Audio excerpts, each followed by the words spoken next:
Hi, this is Natu, a guy who's way too old and way too long involved in this game, and you're watching Thorin's YouTube channel. Right, this is going to be another one of my Talk to Thorin episodes, and this one is going to be with daps, the new coach of Evil Geniuses.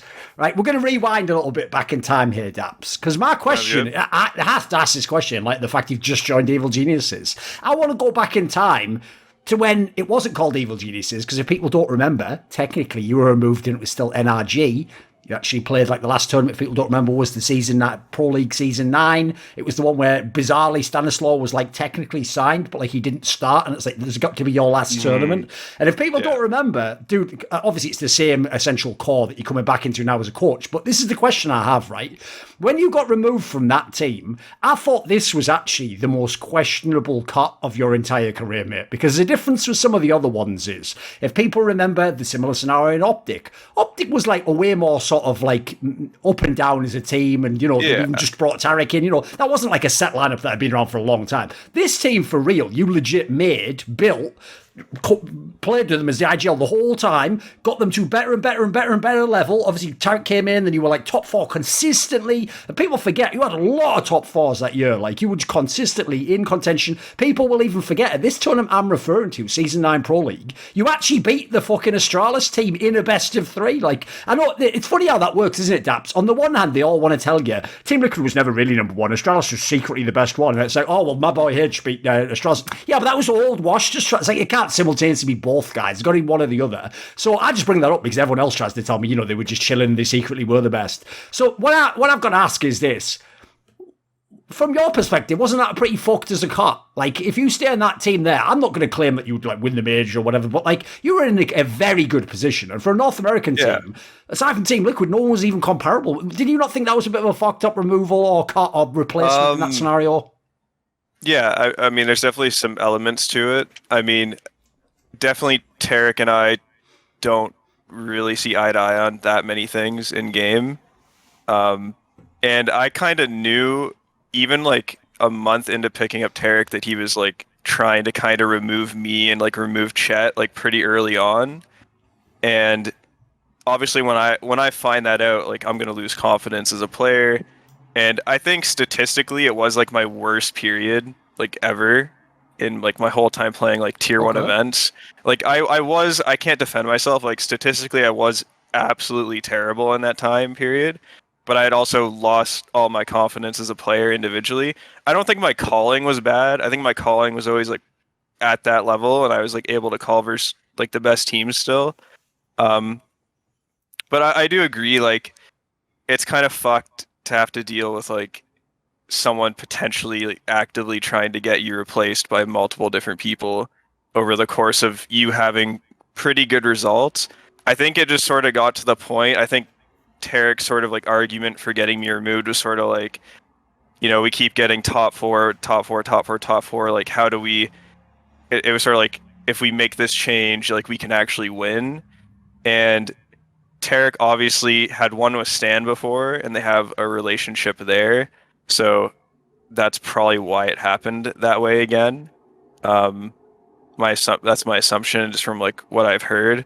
But yeah, I do agree. Like on Optic, I definitely 3 of us honestly deserve to get cut from that team. Like I said it in an interview a long time ago, but it was like Naf was supposed to get removed from Optic initially, and then Stan was the next one who was supposed to get removed, and then I was the one who actually got removed in the end.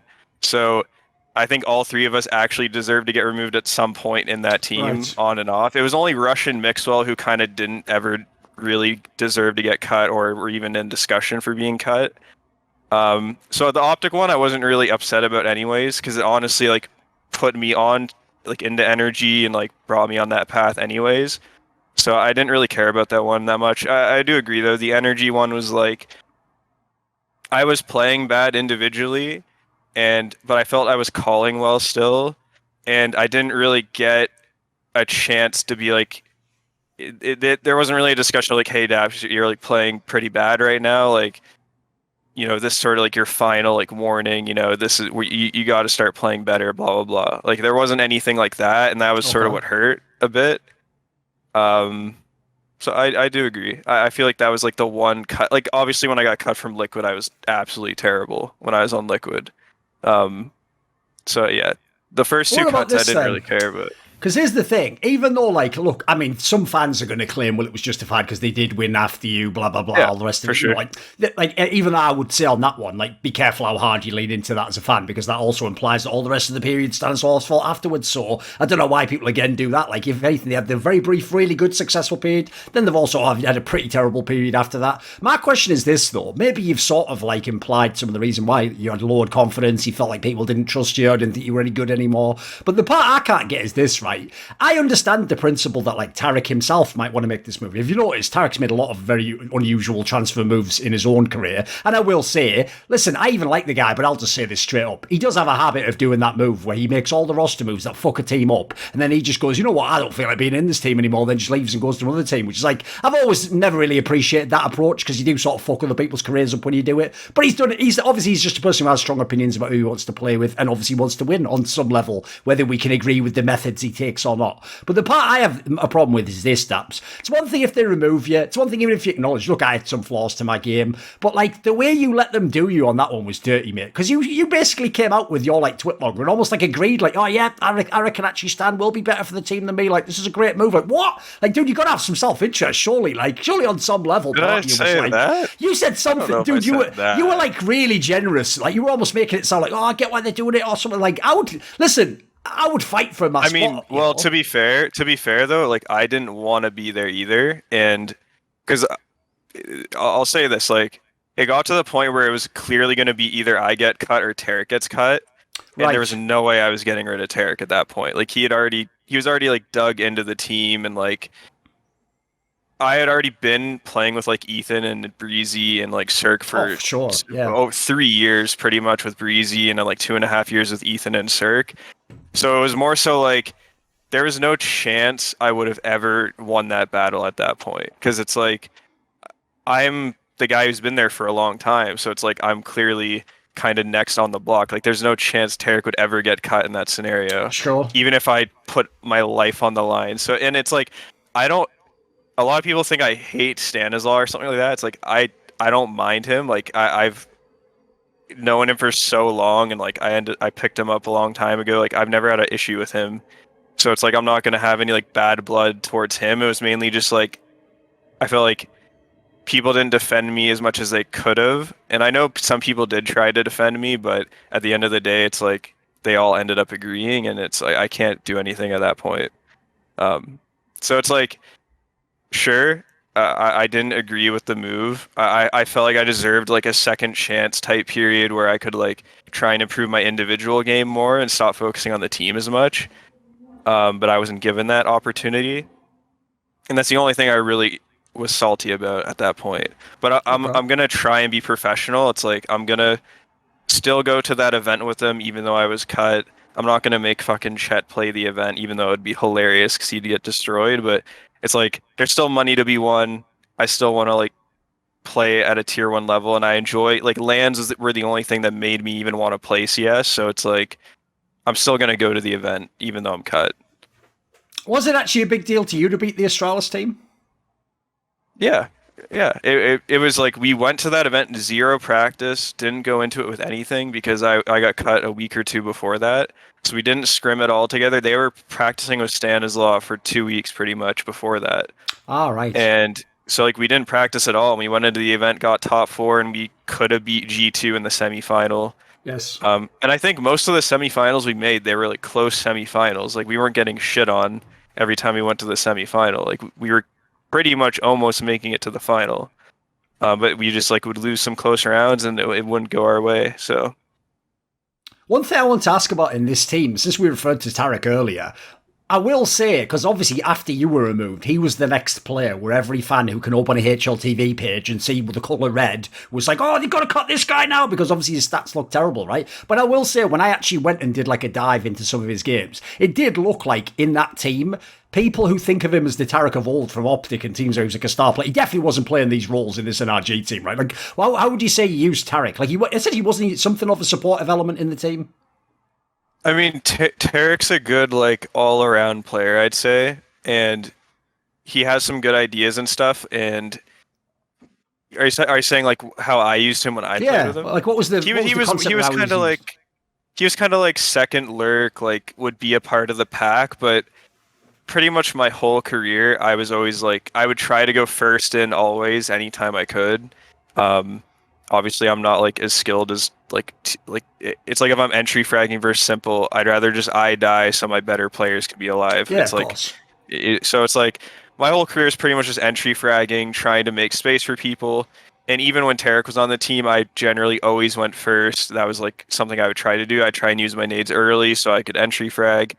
But when you replace me with Stan, obviously Stan has historically been a more passive IGL, more of a lurker baiter type IGL. And that's also why like his statistics are generally better. And we'll get into like the current team, but it's like the role I was doing, Tarek probably had to do a lot more. And so he was probably going in first way more than he used to. And, you know, someone has to do bad on a team. It's like not everyone can fucking have like insane stats. So it's like, I think they kind of lost some consistency in that. And I think Stan is sort of in that role now where it's like, when I came in to coach, we can get into that another time. But yeah, it's like, the roles for Tarek, at least, probably he'd like be able to fill my shoes of just like running in, and your stats are going to go down if you're entry fragging generally. Right. Obviously, it's tricky to talk about the post-daps period since now you're in the team with the beginning, you're their coach. So I'll just ask very briefly, what do you actually think about the period when they became EG and they had this run where, first of all, everyone always forgets, like, dude, they could have won that major. They were actually looking really fucking good in that game, even against Astralis most of the time. So obviously they had a strong finish, top four at the major, then, and they lost to the champions, so for all you know, they were the second best team you can ever know in those scenarios. Then they obviously had the tournaments where they won New York and did beat Astralis a bunch of times, and had a couple of tournaments they won. They won, like, I think it was the Star Series tournament off the top of my head. They had a few tournaments they won. Is that the right one? I think so, yeah. And basically, there was a period where I don't think they ever actually, I can't remember if they had number one in the ranking. If they weren't, they were number two. Maybe like Astralis was still number one at the time. But basically, they had like, essentially they did do, like I alluded to, what you were, I'm assuming they hoped would happen when they brought Stanislaw in, is finally we can win, finally we get the breakthrough. But as I alluded to before, it didn't last that long though. It was sort of a few months and then it got, like, I mean, even before we went online, it already started to drop off a bit. What do you think of this period? Because obviously this has been another trend in Stanislaw's career, that he gets all this success super early, but then things also seem to sort of degenerate very rapidly. What would you say on this? I think players in the team discounted how much I brought out of the game in terms of like team environment and sort of like the camaraderie or bond we had, like coming up together, and like a lot of our bigger successes in our career were sort of like we all did it first together. So I think there was a cultural shift, because I don't think, like, even playing with Stan and like even coaching for a bit with him, like we don't call that differently, to be honest. Okay. So I don't think there's really a big calling thing. It's like Stan was individually better than me at the time, and on top of that, Tarek is sort of removing me, who he didn't have any faith in, I assume, and then picking up someone he has a bunch of faith in. So it's like that gives him enough boost to sort of push past that line, in my opinion, because you kind of remove any sort of weird, like, sort of animosity or like whatever was going on there. You kind of get rid of that, and now it's like this fresh start, blah blah blah. If you watch how they play, it's not like they really played any differently. You know, they're still running all the strats that we had, and especially early on, like they didn't have time to remove anything that we'd done before, right? So it's like they're pretty much just calling how we used to play, and then they just won. And they were playing great at the time, and it just sort of all came together. And yeah, I agree. They could have won the major too. I thought they were honestly going to make the final, 100%. But yeah, I think if I was to say a reason, I'd say that's probably it. By the way, one thing before we skip this and we go to the other topics, though, the players and obviously the teams that you were involved in. One last question I had actually about the time when you were in the team when it was NRG. I've got two quick ones. One is this. A detail a lot of people might not know, which I also thought was a massive sort of like feather in the cap, as it were, for this team, even though it didn't win tournaments, was I remember this team was one of the only teams in the world that played all 7 maps, depending on like what the opponent was, what the veto was, what the bit like. But you had the whole map pool in theory, even though listen, obviously Vertigo got added and it was a bit scoffed for a while, but there was a point in time like it's very rare teams ever do that, mate. And I have to say, if you look at the teams that have ever been able to do it. Like, obviously, anyone in theory could play every map. You could just lose on them a lot. I'm talking about, like, functionally, like, you could actually play them for real. Like, these were, like, strategical picks, or you could compete against teams. It doesn't really happen unless you are a good team. You have to obviously be very well-rounded. What would you say about this era? Was it an intentional, this approach? Is there a reason? I know a lot of people, even if they actually, like, I'll give an obvious example. When at the end of the time together, Astralis used to ban Mirage, obviously, they could have banned any map they wanted. They just chose to ban Mirage, you know, like, they just picked it, like, arbitrarily. It's not that they weren't good on it. But most IGLs, as I give even an example, they do think that it is easier to just perma one map that you think is yours, and then, you know, you work with the other 6, and then you go from there. But what was the thinking with this team where, in theory, you had it wide open? We had that one minor we fucked up, the Face It Major, I think, where we lost, like, United or in Complexity or something. And we lost on Dust 2, and Dust 2 was our permaban, and I think that's what made it easier for us to make a 7-map pool, is because our permaban was fucking Dust 2, and it kind of hurt us in a lot of vetoes having to ban that map, because it's such an easy map to play. And sure, we got to the point where like our best maps were like the hard maps, right? Our best maps were like Overpass and Train, and the maps that like teams that aren't that well like coordinated or whatever struggle on. So Chet and I were just sort of like, you know, we were at a point in our team where like we had literally tried every strat. We'd taken everything good from every team like in the world. We've tried strats, removed strats. Like we kind of knew on every other map like how we like to play, and we're just like, fuck it, let's just add Dust 2 because it's not that hard and it's fucking us in a lot of vetoes. I think.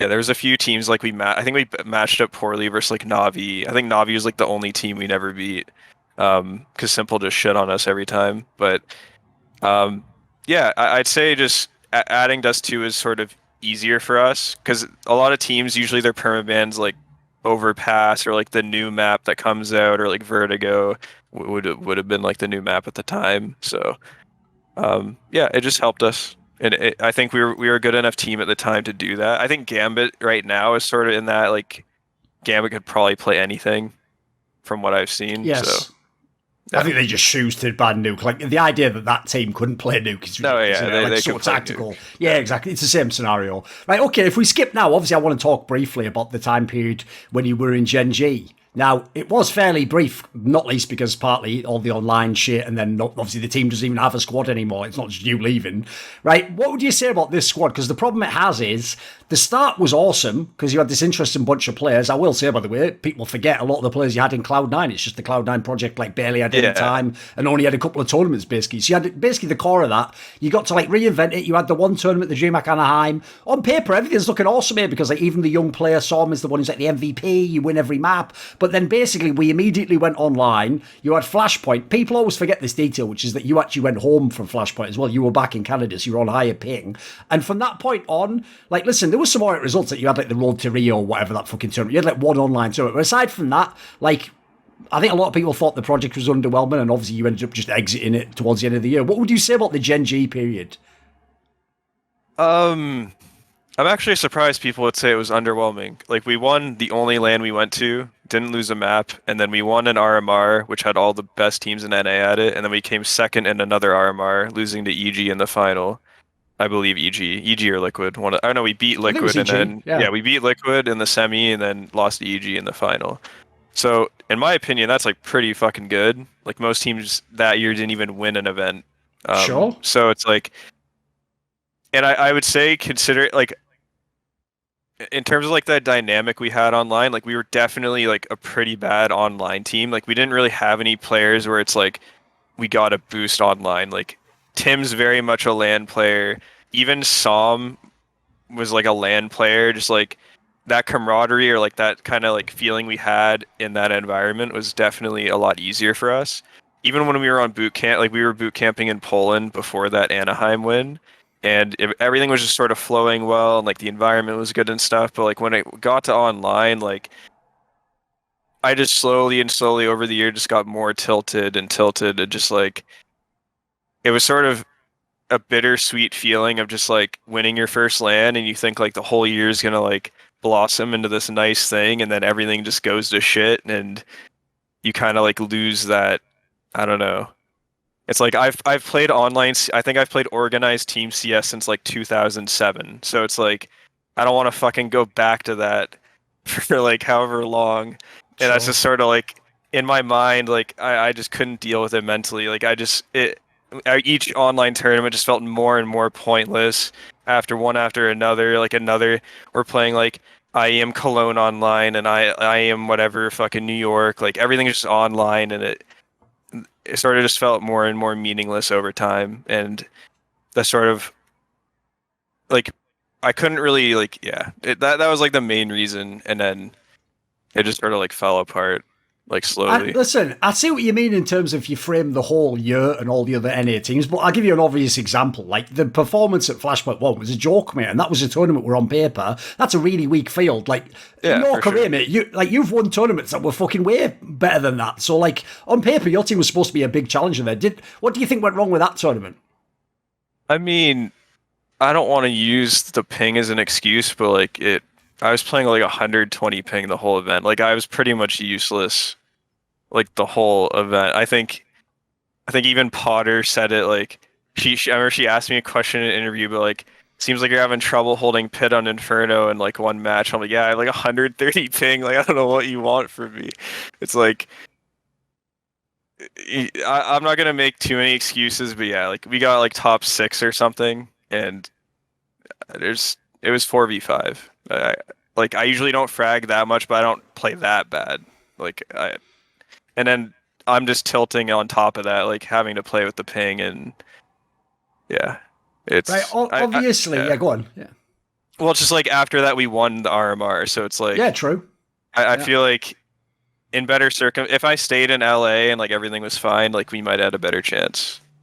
Right, along those lines, obviously we don't want to make everything just like blame all the lockdowns, blame the no lands, right? But one thing that I feel like I have to ask about in that context about is Gen.G, the project itself. Because one of the big problems I had with a lot of the Flashpoint stuff from my own perspective from within Flashpoint is some of it I do blame certain orgs. Like I do think some people actually might have just been sort of like saying the right things, but maybe some of them did never want to spend millions and millions on players and get like top European, maybe some of them just told me they did. But at the same time, it is a very easy and a somewhat like effective excuse to say, I also didn't want to do it because it was all online Counter-Strike and there'd never be any lands, and do I want to spend millions, or do I want to, like, obviously the safe move would be you sort of hunker down and you see where things are at in a year, right? Along these lines, do you think this is actually what happened with the Gen.G project? Like if we were in a world where we hadn't had to go online and go to no lands and stuff, is Gen.G the project still running? Are you still in the team, do you think? Do you get the sense that they're sort of wound it down because of the way the year went last year? I would say in terms of a financial point of view, I think Gen.G was actually the most willing to spend money, just like anywhere. I think the issue Gen.G's management faced was that they were too hell-bent on keeping our lineup the same because we won the only LAN we went to. And I think it was more so a mindset of like, let's just wait till we get back to LAN. But like no one really knew how bad COVID was going to be in terms of like the global scale of it and like how long it's taken to get back to normal. So like for the majority of the year, it was sort of like, let's just wait. And then there was a few changes I wanted to make, and it was like we would lose major points, and it's like it just kept going and going, and then when they canceled the major, that was sort of like the shackles were taken off. It's like I'm just gonna quit. It's like we're not having fun anymore anyways. It's like we've missed opportunities to get people, and yeah, that was sort of what I don't think Gen.G was afraid to spend money. It was more so just like we had success and we won like 2 events, so let's just keep the lineup together as long as we can. But I was trying to like preemptively make improvements, so. Right, if people remember, the order, a lot of people have forgotten this detail. The order was, initially you actually became the coach at the end of your time in Gen.G, right, before you exited. No, that was NRG. I never coached Gen.G. You never coached at all? Oh, I know what I'm mistaking it with. Okay, then when you were going to leave, I think it's because at the end of Gen.G, before you officially left, I'm remembering you asking me, are there gigs? And you said something like you were open to coaching, but you still want to play. Yeah, now I've got it. I think that was the gist, right? So basically, is that essentially then why you went to Valorant? Like, you'd have rather still been a pro player in some game than coach CS at that point in time, is that correct? That period was sort of like, the problem with me is like, I want to do everything. Like, I would actually love like being a GM of an org, and I would love being a coach, and I would love being a player. So it's like I can't do all three of them. Sure. So I was just messaging you to sort of like reach out and see like what's out there, because if the right opportunity is there, then I'll take it. I did have like the option to potentially play in Europe, but it wasn't like the best teams, and I think my main reason of going to Valorant was just because it was NRG asking me, because I had such a good relationship with the owner and like the whole organization, and even Hex was there too now, so like two owners I have a good relationship with are there, so it's like everything was sort of just like pointing towards Valorant when they messaged me. Before that, I was more so leaning towards just like coaching a CS team in Europe or like being a GM. But I was like, maybe Valorant, I'll play it for a bit and I'll get that same sort of feeling I got when I was a kid playing Counter-Strike, and maybe I'll be like revitalized and like motivated again, because I didn't really want to play online Counter-Strike, but playing online for a different game is different, and it was newer and more fresh, so it wasn't as big of a deal for me. But yeah, that was sort of that period. Like, I was down to honestly do any role. I just wanted to see what the options were. Right. When you went over to Valorant, one question I have to ask, just a quick one, is from your perspective, is the amount of like money, etc., in Valorant overblown? Because I'll just say this, like, I know it's kind of a bit of an apples and oranges comparison right now, because NACS is somewhat dead because of the fact that people just get rid of their teams. But if we look at the overall world of salaries in Counter-Strike at Tier 1, for example, I heard that they're still on average higher in CS, and there's way more people have like the 20 or the 30k. What I've basically heard is there are a few people, some really big names, obviously, who got like awesome deals and big, like especially people come from other big games or big streamer figure. But I've heard there's also people in like top teams that are like massive names that like, they make less than CS players do. Where would you say it's like in that regard? Because obviously a lot of people thought one of the reasons to go was that it was like, a fucking gold rush or whatever. Yeah, I would say if you are a tier 1 CS player switching over to Valorant, you're going to take a pay cut, but not that drastic. But I'd say the people who sort of like had to earn their name back again, so like the people who maybe were a pro like 4 years ago in CS and are like playing again, I would say if you're like a top 5 team in Valorant, you're probably like, you're up there. Like, you're probably making more than some like decent European players in CS. And I assume the reason for Valorant salaries being so high this early is just because of the hope of franchising, and Yes. I think people are assuming it'll just be the same model League of Legends is having. So, Yes. I think that's why the salaries are already so high in Valorant. Were you already essentially, like, I know a lot, like, this is almost an unfair question, right? Because one of the things I feel like people haven't bothered to mention about the whole, wow, is a CS pro going to Valorant, is like, this was the year where everyone was trapped in their fucking house. Of course, everyone's playing Valorant and CS and every other fucking Among Us. Everyone was playing everything. That's all everyone was doing. So, like, obviously, almost every CSGO pro played some fucking Valorant. I mean, the timing was even perfect. It was exactly when we all had to go online for Flashpoint 1. Like, everyone was just sat around. So, I've no doubt you played it. The question is, before you became a pro in it, how much would you say you actually played it? Like, had you sort of, like, towards the end of the Gen.G, had you moonlit a bit in it and, like, played it a bit more than you would otherwise? Or did you just play it for fun and transition? Because the other part that always seems weird to me that no one bothers addressing is some of the pro players from CS who pretend they didn't play the game at all. Well, then why the fuck is someone recruiting you to a top team like tomorrow? Like, wouldn't they want you to prove yourself? So what would you say to this topic? I didn't play very much. I played the beta at the very, very start. Like, I played some of the 10-mans and stuff like that, but I wouldn't say I played that much. Like when Sam and I first switched, like we were pretty bad, I'd say. Like we would lose to pretty much like anyone that played the game for like more than a month. In terms of skill, we were there because the game mechanically is pretty easy to pick up, but when you're a CS player and you haven't played Valorant that much and you have all this bullshit flying at you, like darts you have to break and like all this shit, it's definitely a hard game to like initially transition to. I think we even got 13-0'd by like Complexity or something, and they weren't that good back then. So it's like we got pretty shit on the first like 2 months we played. And then we slowly started to get better and better, and then we were finally like competing with like some of the better teams. And I think we picked up a win on like Sentinels and a win on 100 Thieves. Like we beat like some of the better teams in the region eventually. But yeah, I didn't really play it like that much transitioning. Right, obviously, one problem any outsider's going to have to Valorant, if they're not like, someone who's like reborn in Valorant, they've been playing and watching the whole time, is if they just start to approach the early scene, they're going to have an issue I've had, which is you look at the names that are playing, and with the exception of a few people who I will say were very talented from like Overwatch, or, like maybe could have done it in CSGO, but just didn't have enough time, they had like a year or two. Some of the people in your teams, obviously.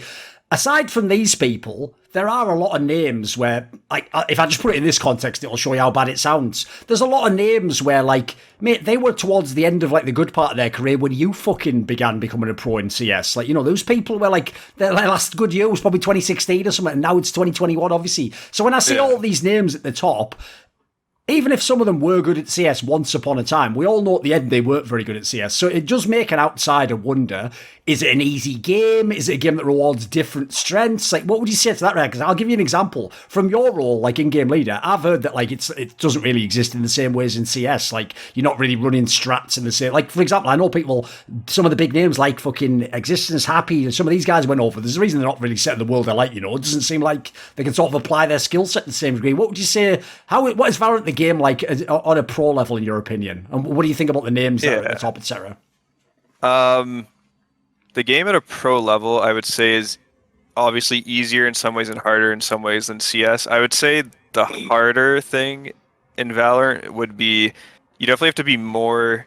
You have to be better in terms of like being reactionary, because in CS you pretty much know what like the other team can do to you, and there's not like too many variables. Like, you're not gonna watch like IEM Cologne and be like, holy fuck, I can't believe like this new strat they created. Like, it's just the same shit, but CS is more about playing like as perfect as possible. Whereas Valorant is like, there's just so much unknown and so many like new things that can happen at any moment, where it's like, if you have 5 good players who can like react at a moment's notice to something new they've never seen, then you're going to be like a pretty good team, I think. It's not, and it's a lot harder for IGLs to micromanage in that game. It's more so like you have to just have good players on your team. And I think that's why Sentinels is so consistent, is like they sort of are a team where like they have 5 people who like have a decent amount of experience in CS. I think most of them like talk a lot, and they all have like pretty good level of skill. So that's like one aspect of Valorant that's harder. I'd say the easier thing though is CS is a game where you need each player to pretty much be all around. Like, you need to be able to lurk, you need to be able to support, you need to be able to entry when it matters, right? Vice versa.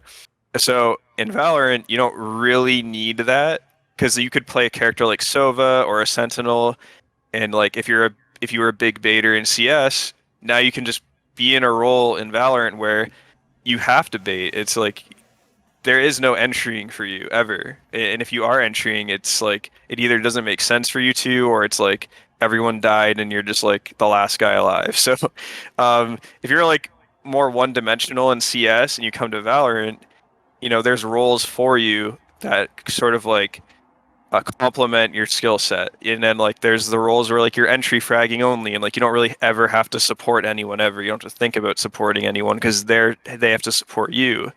So I'd say that's the thing that makes it easier for some CS players that maybe didn't make it all the way in CS, is now they're playing a game that is easier in that aspect, where they don't have to worry about being an all-around player to the same extent as you did in CS.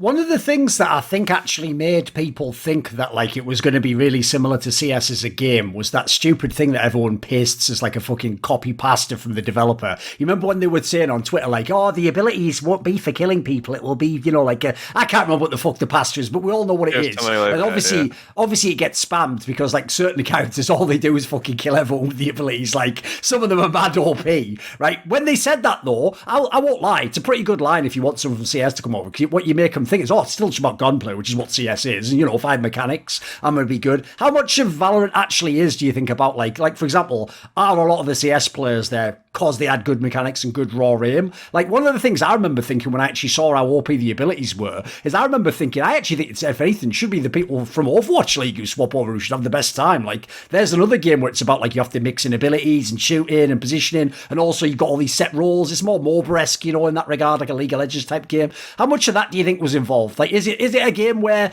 the obvious example would be like Scream? Everyone knows Scream obviously had the same mechanics his whole life in CS. Is the fact that he instantly was a top player just because mechanics do rule the roost in Valorant? What's it like? It's tough because on one side of the coin, if you do just have a bunch of like insane players on your team, you can get pretty far in the game because especially like Scream and Tens and some of the best players in that game right now, the aiming style is different. In CS, in CS, in my opinion, you have to know how to spray and like know how to transfer and like know the spray pattern and stuff. In Valorant, the aiming style is more like one tap, bursty style where like you kind of like want to get headshots. And there isn't, still to my knowledge, there isn't a spray pattern that you can like master in Valorant, which is something I assume they'll add eventually. I think it's kind of ridiculous they haven't added something like that where they can master a spray pattern.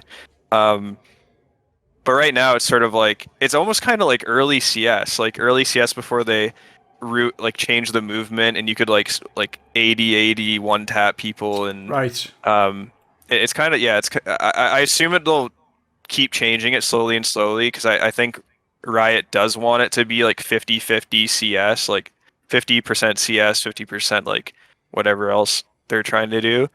But then there's the other side of it where like you have some teams that don't really have like a Tens or a Scream or whatever, and you can be like pretty creative in Valorant and have some like pretty cool stuff. And if a team's never seen it, which a lot of the time they haven't, then you're just going to get absolutely shit on because you just like don't know how to counter in the moment. And that's what I said earlier about like, if you have a team full of people who are good at reacting to new things, then you're going to be really good at the moment in the game because there is a lot that you can do in terms of like being creative and stuff. Wasn't it insane trying to be a fucking leader in a game that doesn't have demos? Like, how do you even do that, mate? Were you legitimately having to get VODs and sort of like, you know, fucking go through it with like a fine-tooth comb trying to figure out what was happening and stuff? Yeah, there's definitely some troubles with that because some tournaments will have like, maybe my matches will get streamed the whole qualifier, but then the person I played, none of their matches got streamed. So now I have no clue. Now I have no clue what they do at all, and that kind of sucks, obviously. Yeah, you just have to watch Twitch VODs and hope there's like a VOD of their match. And since like the skill ceiling is lower in the game, like you can get upset fairly easily to a team that has some like cool shit. So it is unfortunate like when you play a team like that and maybe they like catch you off guard and like the game's a little closer than it should be, or you just straight up lose and get upset. And you see that if you watch Valorant at all, like there are some like pretty big names and big teams that get upset all the time in that game. And I think if there was like a full demo system, the teams that have the money and the coaches and whatever would do better on a more consistent basis.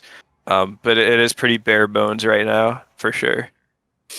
What would you, obviously you did make a statement about this, but for the sake of this interview, how would you concisely explain, like why no more Valorant? Like, why not stick with it? Why not give it another 6 months? Obviously, we're getting lands now. Why is now the time to leave Valorant? Couple reasons. I mean, I felt it was unfair to my team and even the org that, you know, I was getting paid a pretty good amount and I wasn't really putting my all into it. And I kind of felt guilty about it.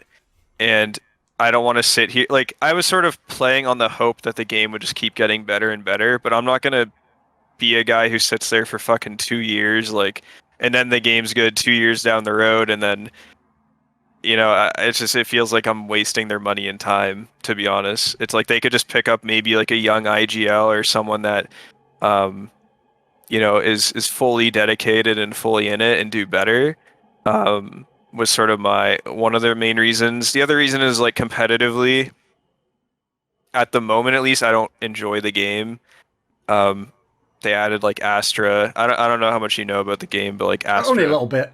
Astra kind of like ruined the game for me to a certain extent. I think they like nerfed her recently, and she's not played as much now. But do they have the same problem as in League, where like put it this way, cynical people in League of Legends think that basically it's the entire business model that they intentionally release the new champion in League, obviously OP as fuck. You release it OP, so people have to try and get it, and obviously, and then the whole game's like, do you have it? Can you play against it? Like that's for the first 2 months, and then like as you say, you just start slowly tuning it down so it's a normal hero again, don't you? So is there some of that in Valorant? Yeah, I wouldn't say it's as extreme as League of Legends yet. But that was another reason I quit, was sort of the concern of like Riot can literally just ruin the game with one agent until they nerf them or like whatever. And I don't know, with me not enjoying it that much in terms of the competitive side, and there's the other thing that I didn't really like is, I think we talked about it before we went on, but there's not like any history to it either. It's like, I'm not going to like make LAN and play like Simple or Forest or Zywoo and like all these big names and whatever. Like there's nothing like that. It's like, I'm going to be playing like people I played 5 or 6 years ago, like, or I played with them on a team, and that's like the best players I'm going to play against. And it just didn't feel like nearly as rewarding. Even like when we did get like a good win in like we didn't have that many good wins, but even like when we did like get that one win versus Sentinels, or like we beat 100 Thieves once, it's like I didn't feel anything winning those games. It just felt like another online match, like in CS. I don't know. I didn't get like excited, like playing it. I think I would honestly have more fun coaching Valorant because there's so much shit in it in terms of strategy than actually playing the game. Right, when you actually announced you were leaving, you did it in a very interesting way where you didn't, like a lot of people assumed, say you'd retired from being an esports, blah, blah, blah. You sort of did leave the door open pretty obviously, like, could be CS return. And I will say, I think it was like days later, I already heard the rumours that, it's just going to EG. It's just going to be the new EG code. So it's like, whatever. So here's the question, right? When you were coming back to CS, was there still like a vision in mind of like, I still want to be a player? Because obviously when you come back, mate, if anything, you come back to a fucking desolate wasteland. There are no NA teams. It's basically like Team Liquid and EG. That's about it. So like, was there even an option to come back and be a player again if you wanted? I personally don't really want to play, honestly. It's I've played for so fucking long, and I've always wanted to do the coaching. I've always wanted to potentially be like a general manager and move more into like the business side of things slowly. And it just sort of felt like the right time. And like another reason is like I kind of have some like arm wrist problems as well. So they're not like extreme, but they're enough to where it's like if I take care of it now, it won't be a big issue. So that was sort of like, no, I didn't really want to play. Like, it didn't even really cross my mind. Like, I was the one that reached out to EG because I heard they were looking for a coach after they replaced Zeus.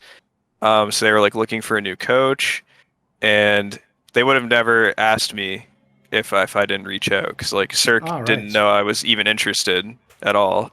They just assumed I was a player, and then I messaged Cirque, and he's like, "You're trolling." I'm like, "I'm not trolling," and then. Once they found out I was serious, it pretty much just happened, like, instantly. Like, you obviously referenced earlier that to, like, naive fans on forums who don't know any of the people we're talking about, they would assume that, like, you and Stanislaw hate each other and this is some, like, insane blood rivalry, whereas realistically, like, as far as I can tell, you were perfectly fine being teammates years ago and you just replaced each other in some teams. But the thing is, to me, it was the opposite way around, mate. When I heard this move, it was like, this is an obvious fucking move. Like, essentially, without being rude to anyone, you built all the fucking teams that Stanislaw then took over, so why not just partner the two people together? Why not get the person who built the squad and got all the people in the roles, and then get the person who's the current IGL now? You do different division of labour anyway when you're the coach in IGL. Like this, it almost seems like an obvious one to go with, right? Did you have a similar sentiment? Yeah, I mean, I've known Stanislav for a long time. I know Cirque and Breezy for even longer, and I've actually talked to Obo before too. Mihu's the only one I didn't really know before. But yeah, it just sort of felt like a good fit. I even know like the manager too. It's just I know everyone already on the team, and I kind of know even just like being with them for a week or two, I kind of already see like why they lose and like the problems within the team. So it's just about like how we fix those. But yeah, it was a pretty like obvious move for me at least. Right, being as when you were last actually in this team as a player when it was NRG was, in my opinion, the moment when Breezy was going absolutely off. That was when he became no joke, like one of the best players in the world. Sadly, this just shows actually why that NRG team wasn't like as remembered as fondly as you'd think. People forget it. They knew when he came and got to EG and they won the tournaments, he was really good. Dude, he was amazing that summer. Even for most of the rest of the year, like he was legit one of the best players in the world. Like, he was a monster. But obviously, in this last year or so of EG, he's been one of the players that's had his problems. Like his numbers aren't anywhere. He's not even in the conversation. Basically, he's like a big star player. A lot of people, in fact, he's one of the names that people have even speculated maybe would be removed from the team last year. I noticed. So, what would you say about this player? Because as you say, basically, like, I remember him being in the NA scene before he was in your teams, mate, but he was known as either a potential cheater or like he's just a fucking onliner or whatever. So what would you say about this player? Because he clearly was a very good player at one point in time. He's had some issues. Where do you think he's at? I would say the team has just went through like such a horrible period that even when I first joined, like it seems like they've lost like all confidence, and you know, the structure's different. You know, they lost Ethan and Tarek. Ethan specifically is like a huge piece to lose, especially when I played. Like Ethan, people like don't really appreciate how good he was. But he was like one of the only players I ever played with who could like probably IGL better than me, and was also skilled, and was like a good teammate and like put effort in. So it's like losing someone like that, and then like everything sort of like falling apart, and then like just talking to them, it seems like they've had some like conflicting ideologies, like how to play, and then not everyone agreeing all the time, and then like Tarek was gone, and then you know it's just sort of like been a constant shit show, it seems like. And even when I looked at their HLTV record before I joined, I was like, holy fuck, like I've never seen it that bad. Even they're like, fuck, like we've never lost this much. So yeah, I forget what your original question was. I rambled a bit, but I hope I answered it. Right, what about this then? I'll transition to this question. Right, what actual expectations do you place on yourself? Because even though, like, listen, IGL's not too dissimilar from coaches. There's a reason why most coaches in CS just were the IGLs. But it is still a separate role. Like, if you think of the sporting angle, obviously it takes people years to become the best coach. You know, it doesn't matter how much knowledge you have about the game. It's a role you have to learn like anything else. Right, transitioning over initially, do you feel like it, like you've said before, you would have coached Valorant, maybe you would have coached CS in the past. Do you think this is a natural fit for you? Is it a role that makes sense to you? Yeah, I actually really enjoy it. It's definitely during like the first matches I coached were like the LAN ones at Cologne, but it's definitely it's definitely harder to have impact during the match. Like I only get 30-second pauses, and I can't. It's like you have to pick and choose like what incorrect thing you want to point out, or like what thing you want to say to like help the team win. But you definitely have like a lot of like control and like power in terms of like the preparation you do still, and I haven't had too much time with them to like add anything too much or like help with strategies or like whatever their play style is going to be like. But yeah, I think coaches, depending on the type of coach, obviously, but I think coaches do have like a good amount of power in terms of influencing that. It's like I pretty much am an IGL doing what I did before, but I don't have to play. It's pretty much what it is. Okay. One other thing I had along those lines is, for you, I mean, you've joined during the period where we're getting lands again, but previously, with the exception, I think, of some of the RMRs, where actually some of these did have, like, unlike the CIS RMR, didn't allow the coaches to, like, talk all the time like they can otherwise. In theory, the online era has been the era, like, back in, before they did the coaching rule change back in 2016. Like, in theory, there are teams where, I mean, it's even implied, by the way, in teams like Na'Vi and Gambit, that the other tournaments, the coach just IGLs, like, he just fucking calls the game, like, or at least gets to talk whenever he wants. So, like, in this current period, if we're online, is that something you actually want to do? Will you essentially just like half IGL the game? Will you try and actually do like a strict approach to what we're going to do online? Do you have any sense of what you're going to do in that regard? Obviously, it's a different dimension to coaching that we can do with the online games. I would definitely, if I was able to talk at any moment, I would just like be calming for people half the time. Like that would be so OP if I was able to do that. Because like I remember even when I was IGLing and like, you could tell the teams that were better online when their coaches could like communicate for them and shit. And I remember thinking it was super unfair because I was like, well, when they get to land, like this guy's not going to be able to say shit. Sure. And then it's like I know half those players don't even communicate basic things. So it's like I know their coach is picking up a ton of the slack and like he's probably calling a little bit too. And that helps a lot. And like it helps more some teams more than others, obviously. But yeah, even if you have one player who doesn't communicate basic things very well, it's like you can literally just micro that person by yourself, and then it helps the IGL out a ton. So if I am able to do that, I'll definitely do it. But it's kind of a double-edged sword, right? It's like if I help that much, and then on LAN we go there, and I'm not able to like micro for that person, then it kind of like fucks them as well. So.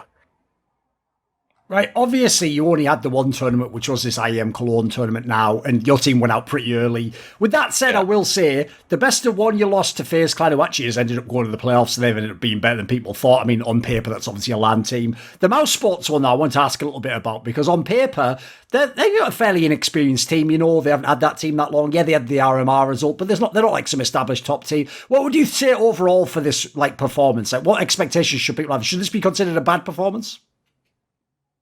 I would say it's an average performance. I wouldn't say it's a bad one. I'd say the FaZe game was very winnable. We lost Twist won a 1v2 that we should have won. We won both pistols in that game. I think we got ecoed once too. Like if you rewatch that game, it could have went either way easily, depending on like some rounds. Vici, we just destroyed them, and then Mouse Sports. You know, the first map was pretty close, and then Inferno, we had a good T side, and then we got blanked on our CT side, and that was, I'd say the CT side Inferno was like the biggest disaster of the whole event, but I'd say other than the CT side Inferno versus Mouse Sports, we were pretty competitive versus anyone we played. So I'd say it's a win. Like I didn't get to spend too much time with them. Like I only was in person with them at the LAN. And I was only really helping them and like in scrims with them for a week or so before that. So right. I would say it wasn't terrible. I'd say it's better than some of the results they had prior to that to an extent. I was like helping them. I was helping anti-strat for them a little bit before this event too, like in other tournaments. But yeah, I'd say it was okay. I'm not writing home about it though. What would you actually say about like essentially what Counter-Strike is like as you've come back to it now? Because even though some of like I don't think people realize how long ago those fucking economic changes. That was like over a year ago now. That was ages ago. But it's just that I think people didn't sort of fully understand how big the impact was going to be. Like I actually made a video very early on. This like over a year ago where I explained what people haven't figured out is this. It's not just that, you know, if they win the CT pissed around, you might be in danger if they eco you back. It's worse than that. Like the current economy in the game means you don't have to just win the CT round. You have to keep most of the players alive, which is like that's like twice as hard. The States could just win the round. Like they always have the money, you know. So like the game at the moment does see a lot of like CT saving, people getting economically fucked all over the place when they don't fully understand these aspects. Obviously the game, like because of these economic aspects, a million games go 16-14 in 3 maps, and we're having very long matches. At the same time though, you have things like Gambit coming along who look very, very good. Like, where do you think the game of Counter-Strike is at the moment? Like, does it feel like it's in a good place, like strategically? Do you have problems with this economic stuff? Are you fine with it? What do you think? I Coming from Valorant, I think my perspective has shifted. I would say I don't have as much of an issue with the economy now that I've come from Valorant because the matches are longer, so you kind of have enough time to deal with the economy the way you want to. And I think it does add, even if it doesn't seem ideal, it does add sort of like a strategic element to like how you manage your economy properly. And True. Yeah. and you know and like if you start shortening the matches and all that, then like yeah, you would have to fix the economy too, because then what happens in Valorant is like you lose pistol, you lose like the first couple rounds, like the game's like already over at 5-0. Sometimes it's like the matches end so fast in that game. So I'm not, in terms of the economy, I don't think it's that big of a deal as people make it seem. Not saying there couldn't be tweaks. But I think it's okay. Strategically, I'd say the game definitely is like the exact same pretty much from when I last played, and that was like a year ago. So, but then again, it's like people kind of look at Valorant and say like, oh yeah, they look at it as a positive that the meta shifts all the time. But, you know, I kind of like watching teams play the same game and like see how they master it in their sort of era, right? And it's sort of like, you know, people watch hockey or soccer or whatever. It's like those sports don't change constantly. It's like Yes. People still love watching them. And it sort of adds more to the history too, right? Because like the thing with Valorant is going to be like maybe that team was only good when that agent was super OP, and then like True. they removed Yes. that agent, and now like a new team's good. It's like who's actually like the best team? I say Sentinels is the only team that's proven to sort of like stay really good throughout all the metas currently. But that's sort of one thing people don't like about CS sometimes, is that it is sort of the same game all the time. But that's also why I love Counter-Strike, is it's, you know, you get to see who's good in that moment, like playing the same game other people played, and like how they like maybe add their flair to it. I'd say the only thing I don't like is I do think they should swap maps out a little more, or maybe add some changes to maps a little more, just to make it a little more exciting in that sense. But I think the game's played like pretty well. Right. What about this? At the end of the interview, do you have a final message or anyone you want to thank or say hello to? Thankless hello to. I guess just shout out to like everyone I played Valorant with, even the Valorant community. Like the Valorant community is like still super supportive and very active, and I actually enjoyed my time over there. And the CS fans as well. Just both sides have honestly been super nice to me and supportive. So, yeah, that's pretty much it. This video was kindly supported by Eddie, Kris with a K, Lager15, Shenlong, Wisetown, Zachary Carter, Zack Schmidt, ochs, Alexander Rao, Animosity, Kris, Dean Tanglis, Doomseer, ErikHillestad, Hades, Jdubs, Jensen Goh, John Shelton, Joseph Ginsburg, Kovacevicd, Tobias Bernasconi, Zoomba, Zyrathenia, Bot Pounder 420, and a special thanks, as always, goes out to Jerky's Minion. Would you like to suggest a topic or guests to come on my shows? Do you want to ask me a question in one of those video AMAs where I might even insult you in a funny or maybe obnoxious manner? Do you want teasers for my upcoming, you know, content, things I'm thinking of, what I might be changing? Do you want to take part in one of those long discussions where we go all over the place with the big donators? Well, if so, put your money where your mouth is using the Patreon link in the description box below to join the Screwluminati today.